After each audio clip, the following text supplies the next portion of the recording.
ஓடி வந்து பிள்ளையை என்று தூக்கிக் கொண்டார். லா லா லா லா லா லா லா லா லா லா லா லா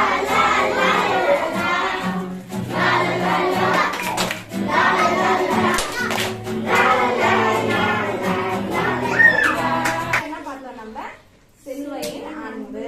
இரண்டாவது நாள் என்ன சொல்றோம்? தியாகம். இந்த நாள்ல நம்ம என்ன பார்க்க போறோம்னா சிலுவையின் பரிசு. சரி, நான் இப்ப உங்களுக்கு ஒரு கதை சொல்ல போறேன். சரியா? யாருக்கு கதையெல்லாம் ரொம்ப பிடிக்கும்? என்ன பண்ணிட்டாங்கன்னா எரிச்சிட்டாங்க. உயிரோட யாரை எரிச்சிட்டாங்க அப்படின்னா இந்த அங்கிளையும் இந்த ரெண்டு பசங்களையும் உயிரோட ஹார்ட்லயே வச்சு என்ன பண்ணிட்டாங்க? எரிச்சிட்டாங்க. இவங்களை மன்னிக்கலாமா மன்னிக்க கூடாதா? மன்னிக்க கூடாது. ஆனா என்ன பண்ணாங்க தெரியுமா? அந்த கிளாடி ஆண்டி என்ன தெரியுமா பண்ணாங்க? அவங்கள மன்னிச்சாங்க. மன்னிச்சு இது என்ன பண்ணாங்க? தகுதியே இல்லாத நம்மளதான் ஏசப்பா மன்னிச்சாங்க. எவ்வளவு பாவம் பண்ணோம். நம்ம பாவத்தை யாரும் மன்னிக்க மாட்டாங்க. அந்த பாவத்தை யார் மன்னிச்சா? ஏசப்பா மன்னிச்சாங்க.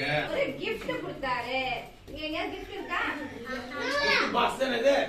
இருக்கா. ஆனா இது ஒரு gift box. இது யாரு தரக்கிறதுக்கு யார் வரா? ஓகேவா? பாருங்க, gift box னா பிடிக்குமா உங்களுக்கு? பிடிக்கும். அப்ப gift box தோறங்க. தோறதுட்டீங்களா? உள்ள என்ன இருக்கு? இது என்னது? திருப்பி காமி. ஒழுங்கா காமி. என்னது? ரட்சிப்பு.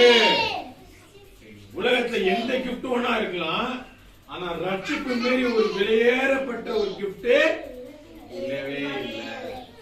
The greatest gift on the earth is the salvation.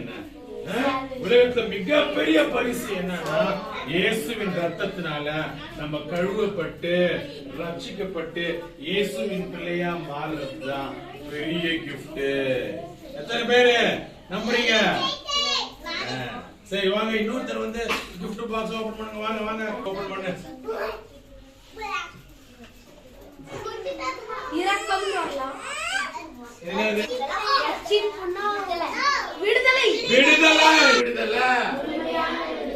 சத்தியமான விடுதலை. அது பேர் தான் என்னது? ரட்சிப்பு. ரட்சிப்பு.